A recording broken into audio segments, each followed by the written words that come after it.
인생책 한 권을 딱 만나잖아요. 그럼 독서에 대한 흥미가 확 높아지는 거예요. 그래서 노출하는 방법으로 이런 간단한 환경 구성만으로도 아이의 독서 흥미를 충분히 높일 수 있다는 거예요. 우리 집을 뜯어 고치지 않는 이상 거실 육아는 못하겠구나. 그런데 그렇지 않거든요. TV도 두셔도 되고 소파도 그대로 두셔도 되고요. 오늘 당장 시작할 수 있는 거실 육아의 방법들이 있어요. 가족과 식사 대화를 하지 않는 그 청소년이 가족과 식사를 하는 청소년보다 흡연율이 4배, 약물 남용이 2.5배나 높았대요. 그런데 식탁 대화도 아니고 가족 식사를 한 청소년의 약물이나 음주나 흡연이나 비행이나 우울증 같은 부정적인 이런 영향력들이 확연히 낮아졌다는 연구 결과가 나왔거든요. 근데 이걸 어떻게 시작을 해야 될지 궁금하잖아요. 그래서 저는 3가지 팁을 드리고 싶은 게 네.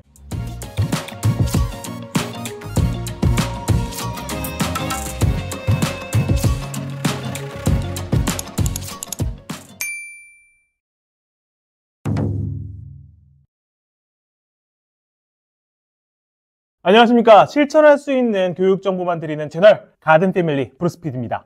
여러분, 오늘 정말 핫한 손님을 모셨습니다. 거실 육아의 저자이신 임가은 선생님을 모셨습니다. 안녕하세요. 안녕하세요. 선생님, 우리 시청자분들께 소개 한마디 부탁드려도 될까요? 안녕하세요. 저는 12년차 현직 초등특수교사를 근무하고 있고요. 간단한 교육 환경 방법으로 아이들의 스스로 하고 싶은 마음을 행동으로 이끌어주는 교육 환경 구성 전문가로 활동하고 있습니다. 저는 온라인에서는 다양한 엄마와 아이를 위한 프로젝트를 운영하고 있고요. 오프라인에서는 강연을 통해서 양육자분들을 만나 직접 소통하고 있습니다. 오늘 시간 내주셔서 감사합니다.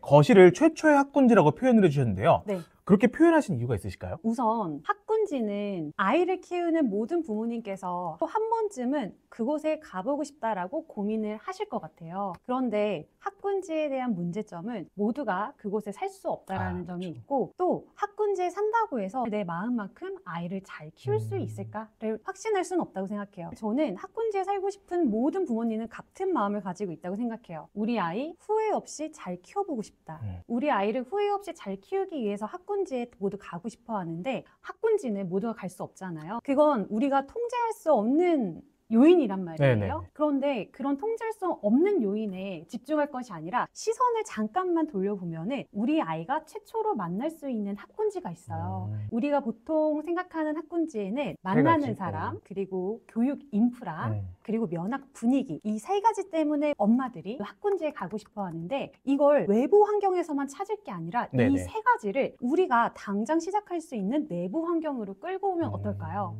그리고 우리 아이는 거실에서 가장 처음으로 보고 듣고 느끼고 배웁니다. 그렇기 때문에 저는 거실을 아이가 만나는 최초의 학군지라고 생각을 하고, 우리가 꼭 이사를 가지 않아도, 큰 돈을 들이지 않아도 당장 우리 집에서 오늘부터 시작할 수 있기 때문에 어떤 부모라도 어떤 아이라도 이곳에 살 수 있어요. 거실 육아다, 뭐다, 뭐 인테리어 이런 게 엄청 많단 말이에요. 거실 육아에 대한 대표적인 오해와 진실을 꼽아줄 수 있을까요? 거실 육아 하면은 저도 처음부터 들었던 생각은 TV 없애야 된다던데. 없애야 되는 거 아니에요?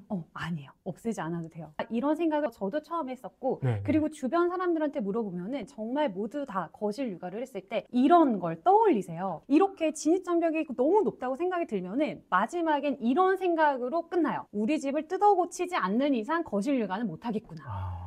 그런데 그렇지 않거든요. TV도 두셔도 되고 소파도 그대로 두셔도 되고요. 오늘 당장 시작할 수 있는 거실 육아의 방법들이 있어요. TV도 없앨 필요도 없고 소파도 있어도 된다고 하시는데, 그러면은 TV를 놓는다고 했을 때 뭐 기준 같은 게 있으실까요? 제가 꼭 이 말씀을 드리고 싶은 게 하나가 있어요. 혹시 PD님 마시멜로 실험 아세요? 알죠. 마시멜로 실험이 굉장히 유명하고 대중적인 실험이잖아요. 네네. 이 마시멜로 한 개를 일정 시간 기다리면은 이제 선생님이 오셔가지고 마시멜로 하나를 더 주잖아요. 네, 맞아요. 그럼 마시멜로를 2개를 먹은 친구들이 있는데, 나중에 이 친구들을 추적 조사해 보니까 이 SAT 시험에서 210점이나 더 높았고 신체 질량 지수가 낮았어요. 그러니까 더 건강했다는 거죠. 근데 이 실험의 핵심은 만족 지원을 아이들이 했다라는 거거든요. 만족 지원을 했다는 친구들, 자기 조절력이 있는 친구들이 결국에는 성공으로 이어졌다라는 뜻이에요. 이 실험에서 중요한 건 결과만 보면 안 되고 과정을 봐야 돼요. 이 아이들이 어떻게 마시멜로 2개를 먹을 수 있게 되었을까요? 그 친구들만의 이게 특별한 전략들을 썼는데요. 네. 두 가지 전략을 썼어요.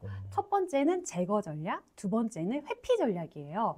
마시멜로가 앞에 있지만 이 마시멜로를 좀 다른 물건으로 생각하는 회피 전략을 쓴 친구도 있었고, 또 이 마시멜로가 먹고 싶으니까 책상 밑으로 숨겨놓고 아예 제거한 친구들이 있었어요. 자기가 어떻게 하면 조절할 수 있을지를 회피와 제거 전략을 통해서 조절을 한 거예요. 저는 TV도 똑같다고 생각해요. TV를 우리가 그냥 없애버리는 게 아니라 이 TV를 어떻게 하면 조절할 수 있을지 회피와 제거 전략을 써야 된다고 생각을 하거든요. 네네. 근데 이 회피와 제거 전략을 써야 되는 이유는 우리가 거실을 아이만을 위한 공간으로 두는 게 아니기 때문이에요. 우리 가족 구성원들이 거실에 모두 다 모여 있잖아요. 네네. 그런데 엄마 아빠가 TV를 보고 싶어 하는데 아이의 공부를 위해서 그냥 TV를 치웠어요. 그러면 엄마 아빠 마음에는 불만이 생겨요. 그렇죠. 내가 너를 위해서 TV도 없앴는데 너는 이거 하나 못해? 라는 마음이 생기거든요. 그럼 이게 큰 효과가 없는 거예요. 그래서 저는 가족 구성원이 거실에서 모두 각자의 주체성을 가지고 독립된 존재로서 있어야지만 좋은 거실이라는 생각이 들거든요. 그렇기 때문에 어떻게 하면 조절력을 키워서 아이가 볼 때와 보지 않을 때를 선택할 수 있을지를 알려줘야 된다는 생각을 해요. 중요한 건 이 TV를 어떻게 아이한테 조절력을 키우는 도구로 사용할지를 생각해 보셔야 된다고 생각해요. 유혹거리를 없애는 게 아니라 유혹이 있음에도 불구하고 맞아요. 그거를 참는 능력을 맞아요. 배운다는 거죠. 그게 조절력이고 만족 지원 능력을 높일 수 있는 방법이에요. TV는 있는 집도 있고 없는 집도 음. 있겠지만 이미 있는 집 같은 경우에는 좀 더 실질적인 팁이 궁금할 것 같거든요. 자기 네. 조절력 이렇게 키워주세요. 꿀팁 한번 부탁드려도 될까요? 저는 저희 아이들이랑 TV 볼 때 3가지 규칙을 정하고 있거든요. 3가지. 네. 네. 시청 날짜, 시청 시간, 그리고 시청 연령. 이 3가지를 아이들과 규칙을 정해서 TV를 보고 있어요. 네네. 우선 시청 날짜는 저희 집 같은 경우에는 평일에는 영어 영상만 보고 주말에는 한글 영상을 봐요. 저희 아이들이 점점 커갈수록 한글 영상을 굉장히 보고 싶어 하는데 저는 이걸 막는 게 능사가 아니라고 생각이 들고 시청 날짜를 언제 볼 건지를 아이들이랑 규칙을 정해서 했더니 충분히 만족해해요. 그리고 또 시청 시간 같은 경우에는 적정한 시청 시간을 같이 이야기를 해서 타이머를 쓰고 있거든요. 네네. 아이들이 스스로 한 40분 정도를 딱 이렇게 맞춰놓고 40분이 지나면은 이제 끄거든요. 네네. 그 연습을 계속 하고 있어요. 그리고 시청 연령은 제가 가장 이제 강조하고 싶은 부분인데요. 생각보다 본인의 시청 연령에 넘는 영상을 시청하는 아이들이 많아요. 영상이라고 해서 무조건 다 안 좋은 게 아니라 아이의 연령보다 너무 높은 영상을 봤을 때 안 좋은 거라는 그렇죠. 생각이 들거든요. 근데 생각보다 아이들이 시청 연령이 있다는 걸 잘 몰라요. 부모님이 옆에서 적정한 시청 연령의 영상을 좀 같이 봐주시고 아이한테도 뭐 7세 이상, 8세 이상의 영상 같은 거는 어떤 의미인지도 알려주셔야 된다고 생각을 해요. 아이가 이건 내가 볼 수 있는 영상이구나 라는 걸 스스로 인식하고 또 선택할 수 있는 능력이 키워진다라고 생각하거든요. 그래서 이 3가지를 규칙을 함께 정하시면서 조절력을 키워보시기를 추천드립니다. 우선 거실 서재안은 정말 많은 부모님들이 검색해 보시고 또 하고 싶어 하시는 부분인데 이게 진입 장벽이 굉장히 높아요.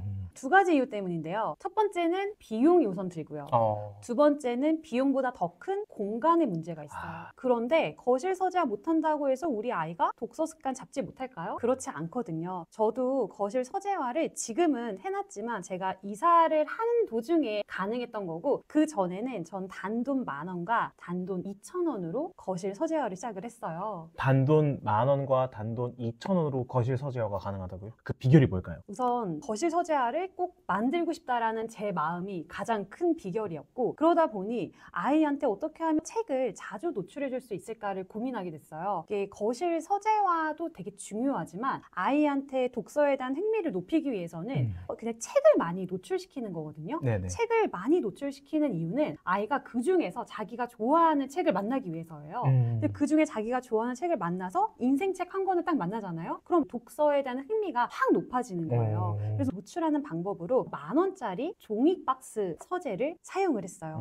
그 이유는 아이가 어렸을 때부터 거실 서재화를 하고 싶은데 딱딱한 플라스틱이나 이런 건 아이가 부딪히면 다치잖아요. 그렇죠. 그리고 빨리빨리 처분이 또 가능한 거를 하고 싶었거든요. 그래서 종이 박스를 한번 찾아봤더니 종이 박스가 10,000원 정도밖에 안 하는데 그걸로 곳곳에다 배치를 해놨더니 서재화처럼 됐어요. 근데 거실에만 두는 게 아니라 아이가 노는 놀이방 그리고 부부 뭐 침대 밑에 소파 밑에 2,000원 다이소 박스를 곳곳에다 배치를 해놓고 거기에다가 책들을 다 넣어놨어요. 그러니까 아이들은 거실에서도 책을 뽑아보고 또 자기 침대 밑에서도 뽑아보고 그냥 부엌에서도 뽑아보고 어디에서든 책을 뽑아볼 수 있도록 박스들을 배치를 해뒀거든요. 그것만으로도 저는 충분히 거실 서재화가 가능하다라고 생각해요. 그 다이소 박스를 거실에다가 라벨링을 해서 4개를 두거든요. 첫 번째는 아이가 도서관에서 빌려온 책, 두 번째는 엄마가 추천하고 싶은 책, 세 번째는 아이가 가장 즐겁게 읽은 책, 네 번째는 모르는 어휘를 찾아보는 한자 사전. 이렇게 4가지를 라벨링을 해서 이렇게 다이소 박스를 거실에다 놔뒀어요. 그러면 아이가 자기가 빌렸던 책이 있고 네네. 또 제가 아이의 성향이나 좋아하는 작가들을 아니까 신간이나 나오면은 슬쩍 껴놔요. 이 작가님 새로운 신간 나왔더라. 그러면 아이가 이 2가지 박스에서 읽어보고 난 다음에 자기가 가장 즐거웠던 거를 3번째 박스에다 딱 넣어놓거든요. 그러면 아이가 어떤 책을 좋아하는지 그 흥미가 보여요. 그럼 그 흥미를 가지고 다음 연계 독서를 또 엄마가 생각해 볼 수 있는 거예요. 이런 간단한 환경 구성만으로도 아이의 독서 흥미를 충분히 높일 수 있다는 거예요.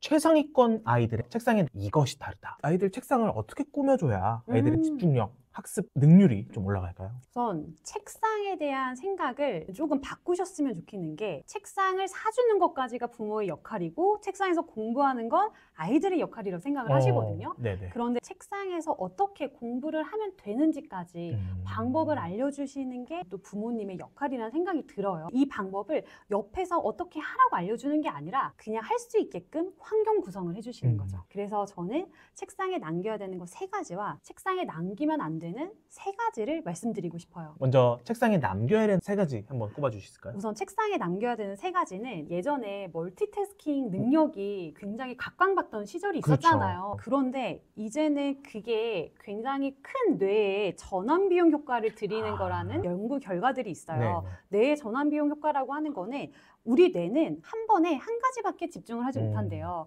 근데 만약에 이 1에서 2를 전환하려고 하면은 뇌에 그만큼 전환하는 비용 효과가 든다는 거예요. 그렇게 생각하면 아이들 책상에 어떤 걸 남겨야 될지 답이 나옵니다. 지금 아이가 선택한 한 가지를 남겨야 되고요. 그리고 아이의 집중력에 도움을 주는 물건을 남겨야 되고요. 그리고 아이의 공부에 동기를 주는 물건을 남겨야 돼요. 이 3가지를 남겼을 때 아이의 뇌의 전환 비용 효과를 가장 낮추면서 집중력을 높일 수가 있어요. 그 3가지가 정말 공감이 되는데 조금 더 자세히 말씀 부탁드려도 될까요?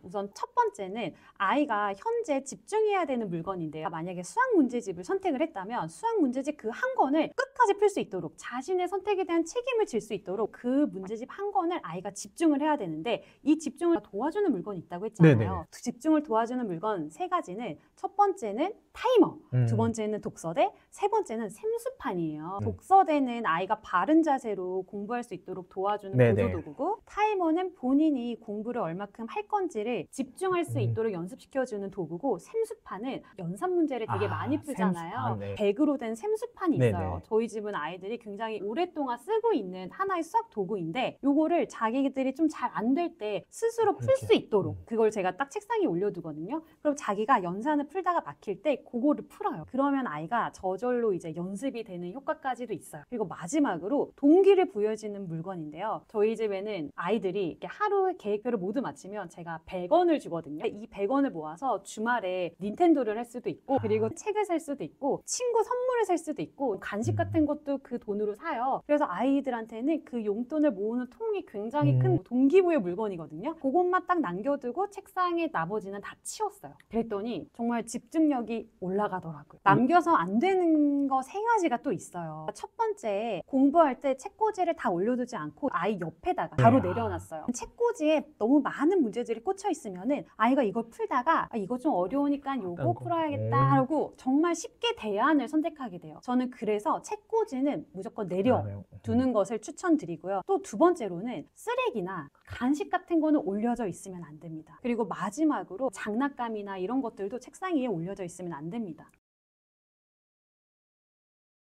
몰입을 부르는 학용품 보관법이 있다고 들었어요? 이건 저희 학급에서 제가 아이들한테 썼던 방법인데요. 네네. 제가 느린 학습자들을 가르치고 있는 교사예요. 근데 우리 아이들도 전부 다 공부를 잘하고 싶거든요. 공부를 잘하고 싶은 마음이 많고 성취 욕구들이 굉장히 큰데 그게 마음만큼 안 되는 거예요. 그래서 제가 아이들을 잘 관찰을 해보니까 수업을 시작하기 전에 준비 기간이 너무 오래 걸리는 거예요. 그러니까 연필 하나 찾는 거, 지우개 하나 찾는 거 이런 수업 준비에서부터 시간이 너무 오래 걸려서 시작하기까지가 너무 오래 걸리는 거예요. 근데 비단 느린 학습자의 문제뿐만이 아니라 정말 많은 학생들이 시작 시간까지 오래 걸려요. 근데 저는 그걸 봤을 때 학용품을 구조화해줘야겠구나 라는 생각을 했어요. 네네. 학용품을 구조화할 수 있는 물품을 하나 찾았는데 우선 첫 번째로 손잡이가 달려 있어서 되게 쉽게 아이들이 꺼내올 수 있었고 또 구역이 나눠져 있었어요. 연필, 사인펜, 색연필, 뭐 지우개, 가위, 풀 이렇게 구역이 나눠질 수 있는 학용품 통을 하나 만들어서 거기에 아이들 이름표를 그냥 다 붙여줬어요. 그리고 너무나 신기하게도 아이들이 수업 준비 시작 시간이 정말 획기적으로 줄었어요. 또 학부모님들이 이제 공개 수업으로 오시잖아요. 네네네. 아이들이 시작할 때 척척척척 가져와서 딱 가지고 앉았다가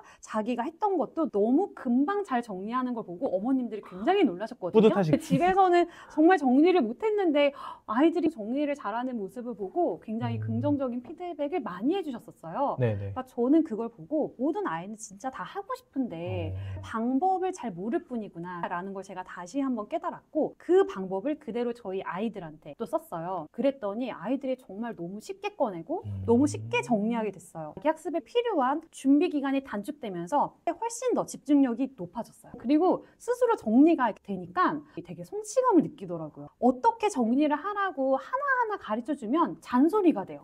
근데 그걸 어디다 놓을지만 알려주면 스스로 할 수 있어요. 이 거실 육아를 할 수 있는 골든 타이밍이 있다고 들었어요. 맞아요. 골든타임은 지금 당장, 지금 이 순간이 모든 자녀 교육의 골든타임이라고 생각해요. 그래도 제가 추천을 하는 건 조금이라도 어릴 때 아이와 함께 좋은 거실을 만들어서 거실에서 많은 대화를 나누고 면학 분위기도 형성을 하고 그리고 또 엄마 아빠가 이 굉장히 신뢰로운 존재라는 걸 거실 안에서 부족한 나를 언제라도 드러낼 수 있다라는 걸 알게 되었으면 좋겠어요. 정말 고학년이 됐을 때는 아이들이 문 닫고 많이 들어가거든요. 근데 아이들은 그럼에도 외로워요. 내가 말을 하고 싶은데 누구한테 말을 해야 될지 모른단 말이에요. 친구도 아니고 선생님도 아니고 부모님밖에 없는데 부모님한테 말하는 연습이 되어 있지 않으면 부족한 나를 드러낼 용기가 없으면 그 방문을 열고 나오지 못한단 말이에요. 어릴 때부터 그런 연습을 많이 할 수 있는 곳이 거실이었으면 좋겠어요. 그래서 저는 초3 전을 거실 시의성이라고 생각을 하고 거실 시의성이란 말은 우리가 모든 시의성이 되게 중요하잖아요. 네네. 적절한 때에 하는 게 되게 중요하잖아요. 학군지도 빨리 입성할수록 좋다고 그렇죠. 말씀하시잖아요. 거실도 똑같이 좋은 거실을 빨리 만들수록 그게 학군지에 빨리 입성하는 것과 저는 똑같은 효과가 있다고 생각해요. 왜냐하면 최초의 학군지인 거실에서 만나는 사람, 교육 인프라, 그리고 면학 분위기를 형성할 수 있거든요. 저는 이 강력한 세 가지를 일찍 시작할수록 학군지에서의 효과를 더 극대화할 수 있다고 생각해요. 가족 식탁 대화를 돕는 효과적인 방법이 있다고 말씀해 주셨어요. 소개 부탁드려도 될까요? 우선 거실 육아가 성공하려면 식탁이 정말 중요하다고 생각하는데 대화를 할 수 있기 때문이에요. 거실 육아가 성공하려면 결국 관계가 좋아야 되거든요. 관계가 좋으려면 결국 대화를 해야 돼요. 네네. 근데 대화는 우리가 가족 식사를 하면서 많이 하잖아요. 네네. 제가 소개해드리고 싶은 연구 결과가 하나 있는 게 네. 식탁 대화가 영유아기에만 좋다라는 게 아니라 청소년기에도 너무 효과적이라는 걸 말씀드리고 싶어요. 미국의 콜롬비아 대학 약물 오염 예방센터 카사라는 지구에서 연구를 하나 했는데요. 가족과 식사 대화를 하지 않는 그 청소년이 가족과 식사를 하는 청소년보다 흡연율이 4배, 음주율이 2배, 약물 남용이 2.5배나 높았대요. 그런데 식탁 대화도 아니고 가족 식사를 한 청소년의 약물이나 음주나 흡연이나 비행이나 우울증 같은 부정적인 이런 영향력들이 확연히 낮아졌다는 연구 결과가 나왔거든요. 저는 이것만 봐도 영유아기에만 중요한 게 아니라 청소년기야말로 정말 중요한 게 식탁 대화, 또 가족 식사라는 생각이 드는데요. 근데 이걸 어떻게 시작을 해야 될지 궁금하잖아요. 그래서 저는 3가지 팁을 드리고 싶은 게 첫 번째는 아이들한테 가방 정리를 시키셔야 돼요. 가방 정리를 시키면은 엄마가 궁금한 모든 정보를 가방 안에서 꺼내오거든요. 그럼 그 가방 안에서 꺼내온 그 대화를 가지고 엄마랑 같이 대화의 물꼬를 트는 거예요. 그리고 여기서 한 가지 더 주간학습 안내가 있어요. 학교에서 매주 주간학습 안내를 주는데 이걸 뽑아서 부엌이나 식탁이나 잘 보이는 곳에 두셔야 돼요. 이걸 아이만 보는 게 아니라 엄마가 봐야 되는 이유는 아이가 그날 뭐 했는지를 엄마가 알면 아이한테 물어볼 수가 있거든요. 그쵸. 그럼 아이한테 오늘 체육 시간에 피구했더라 라고 얘기하면은 아이는 엄마 그거 어떻게 알아? 라고 얘기하면서 공동의 관심사가 생겨요. 네네. 공동의 관심사가 생기면은 아이랑 같이 대화를 할 수가 있는 거예요. 또 두 번째는 가족 식사는 식사를 할 때만 대화가 되는 게 아니라 식사 전부터 대화가 시작이 되는데요. 아이들한테 역할을 주셔야 돼요. 어떻게요? 식기 가져오기, 식탁 닦기 그런 거 가져오기를 아이들한테 역할로 주셔야 되는데 저희 집 같은 경우에도 아이들이 이런 역할들을 모두 다 하고 있어요. 네네. 네, 한 번은 이제 저희 아이가 저한테 엄마 오늘은 어떤 젓가락이랑 숟가락 쓰고 싶어? 라고 묻더라고요. 근데 저희 집은 그게 다 색깔이 다르거든요. 오늘은 파란색 쓰고 싶어? 라고 했더니 아이가 엄마 원래 분홍색 좋아하는데 오늘은 왜 파란색이야? 이걸로 대화의 물꼬가 트이면서 엄마는 파란색 원래 좋아했어? 너는 노란색 왜 좋아해? 이런 얘기를 하면서 서로의 그렇겠네요. 선호도나 서로가 좋아하고 어떤 거에 관심 있는지를 자연스럽게 얘기하게 되는 거예요. 진짜 그렇겠네요. 그게 바로 저는 대화를 식탁으로 가지고 오는 연습이라고 생각이 들어요. 그러니까 아이들한테 역할을 주는 것이 단순히 아이가 스스로 하게끔 하는 것뿐만이 아니라 아이한테 대화를 더 유도하기 위해서 아이한테 역할을 줘야 된다는 생각을 해요. 그리고 마지막으로 네. 제가 가장 강조하고 싶은 건 가족 식사를 가족 문화처럼 만드셔야 된다는 거예요. 가족 식사를 규칙으로 정하셔야 돼요. 아마 모든 가족분들이 매일매일 다 같이 모여 앉아서 가족 식사를 하실 수는 없으실 그렇죠. 거예요. 어렵죠. 그런데 토요일이나 일요일이나 토요일 점심이나 저녁이나 이렇게 일주일에 한 번이라도 이 날은 우리 가족이 모두 모여서 가족 식사를 하는 날이라는 걸 아이들한테도 알려주셔야 되고 엄마 아빠도 노력해야 돼요. 아이들이 고학년이 될수록 주말에 바빠요. 그래서 저는 일주일에 단 하루라도 같이 아이들이랑 협의해서 시간을 정하셨으면 좋겠어요. 이 영상을 보시고도 막막해요. 거실요가 어디서부터 어떻게 시작해야 될지 모르겠어요. 그런 분들이 많을 것 같아요. 맞아요. 그런 분들에게 좀 하시고 싶은 말씀 있으실까요? 저는 거실은 우리 모두에게 있는 공간이라고 생각해요. 그런데 학군지 같은 경우에는 우리가 가고 싶어도 못 가는 경우가 많잖아요. 저는 그런 걸 통제할 수 없는 부분이라고 생각을 하거든요. 우리가 통제할 수 없는 부분에 집중하다 보면은 너무 많은 걸 잃게 돼요. 그런데 통제할 수 있는 부분은 바로 우리 집 거실이거든요. 네네. 그래서 저는 거실 육아를 시작하시는 분들한테 딱 하나 드리고 싶은 키워드가 용기예요. 내가 할 수 없는 거는 내려두고 내가 할 수 있는 걸 시작할 수 있는 용기. 저는 그게 바로 거실 육아라고 생각을 하고 모든 어머님들은 모든 아이의 교육 환경 구성 전문가세요. 왜냐하면 우리 아이만을 위한 흥미나 우리 아이가 해낼 수 있는 걸 만들어 주실 수 있는 분은 바로 부모님이거든요. 우리 집에 있는 거 바꾸려고 너무 하지 마시고 그냥 우리 집에 있는 것부터 시작하시면 되세요. 다이소 2,000원짜리 박스부터 시작하셔도 충분히 거실 서재와 거실 육아 하실 수 있거든요. 근데 중요한 점은 이 거실이 우리 아이에게 내가 만들어줄 수 있는 최초의 학군지라는 생각을 하시는 거예요. 그리고 이 거실에서 아이들과 함께 독립된 주체로서 가장 최전선의 안식처로 만나셨으면 좋겠습니다. 네, 오늘 귀한 시간 내주셔서 너무 감사합니다. 감사합니다.